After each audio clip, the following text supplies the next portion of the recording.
नमस्कार, आप देख रहे हैं 9 भारत समाचार। नमस्कार, आप देख रहे हैं 9 भारत समाचार। मैं हूं नेहा राठी। आइए देखते हैं आज की बड़ी खबर। पश्चिम बंगाल चुनाव की विजय पर बोले मध्य प्रदेश के मुख्यमंत्री मोहन यादव, विकास की जीत। मध्य प्रदेश के मुख्यमंत्री मोहन यादव ने कहा कि पश्चिम बंगाल की जनता ने देश के यशस्वी प्रधानमंत्री नरेंद्र मोदी जी के नेतृत्व में विश्वास किया है। राज्य के विकास के लिए भारतीय जनता पार्टी को जनादेश मिला है एवं तृणमूल कांग्रेस को जनता ने सिरे से नकार दिया है। इस जनादेश से अब बंगाल का विकास तेजी से होगा। बंगाल में लोकतंत्र को बचाने के लिए भारतीय जनता पार्टी ने जो लड़ाई वहां पे लड़ी, और मैं धन्यवाद करना चाहूंगी पश्चिम बंगाल की जनता का कि उन्होंने उस लड़ाई में भारतीय जनता पार्टी पे विश्वास जताया, भारतीय जनता पार्टी का साथ दिया।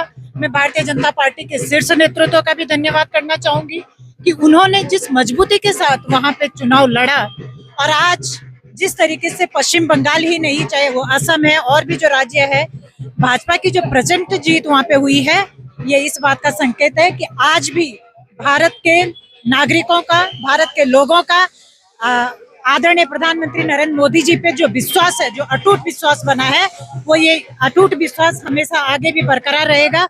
और 2027 में उत्तराखंड में भी चुनाव है, ये उत्तराखंड में भी आपको देखने को मिलेगा कि ये अटूट विश्वास जो भारतीय जनता पार्टी पर लोगों का है, ये विश्वास हमेशा आगे बना रहेगा। आज भारतीय जनता पार्टी ने साबित किया है कि विकास के मुद्दे पर कितनी भी मुश्किल लड़ाई हो, आप चुनाव जीत सकते हैं। बंगाल में एक बड़ी चुनौती थी कि जिस तरीके से वहां पर चुनाव में बल का प्रयोग करके जो सत्ताधारी पार्टी थी टीएमसी, वो किस तरीके से पुलिस का, प्रशासन का प्रयोग करके लगातार लोगों को ईवीएम से दूर रखकर, पोलिंग बूथ से दूर रखकर, उनको डराकर धमकाकर जिस प्रकार से चुनाव जीतने का एक क्रम उनका चल रहा था, आज जब वहां पर इलेक्शन कमीशन ने, सेंट्रल फोर्सेस ने जिस तरीके से निष्पक्ष चुनाव कराने का वादा किया था, उन्होंने बंगाल की जनता को ये वादा किया था कि हम निष्पक्ष चुनाव कराएंगे, बिना डरे आप वोट करेंगे। और जब बिना डरे उन्होंने वोट किया तो उनके वोट की चोट आज ममता बनर्जी को फील भी हो रही है। और पूरे देश में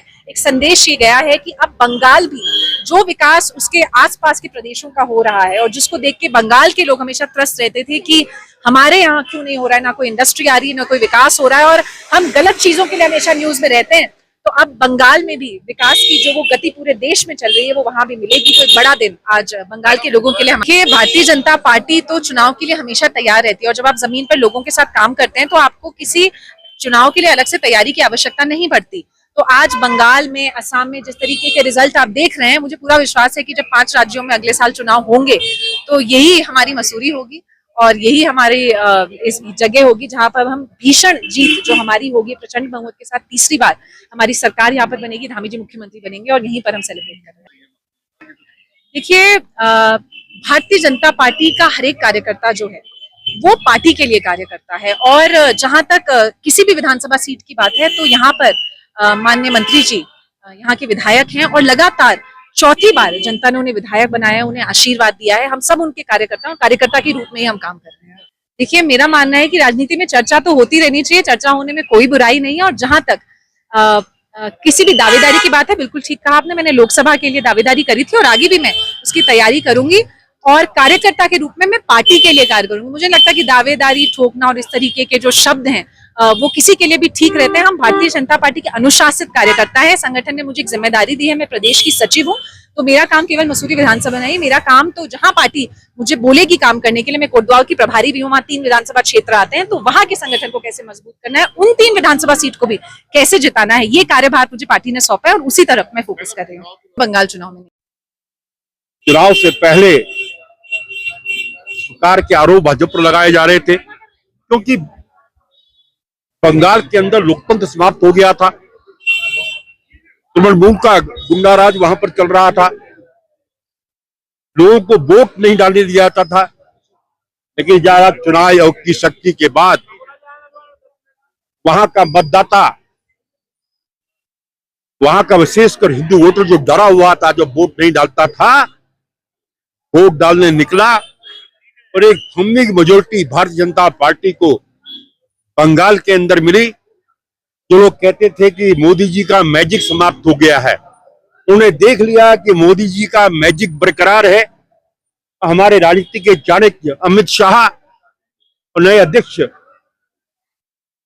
नितिन नवीन की जोड़ी ने जो कमाल करके दिखाया, विकास के नाम पर भारतीय जनता पार्टी वहां पर चुनाव लड़ी और एक थम्बिंग मेजोरिटी हमें वहां पर मिली है। इसके लिए मैं बंगाल की जनता का आभार करता हूं। तो वास्तव में आज लोकतंत्र की वजह वहां पर भी है, मोदी जी के विकास मॉडल की वजह वहां पर भी है, और ये लोगों के मुंह पे तमाचा है जो कहते थे कि मोदी मैजिक समाप्त हो गया। मोदी का मैजिक बरकरार है, बरकरार रहेगा, और जहां जहां भी चुनाव होंगे भारतीय जनता पार्टी जीतेगी। 2027 में विधानसभा के चुनाव खास करके उत्तराखंड की बात करें, उत्तराखंड के अंदर खम्मे की मेजोरिटी के साथ भारतीय जनता पार्टी आ रही है और उसकी शुरुआत मसूरी विधानसभा से हो रही है।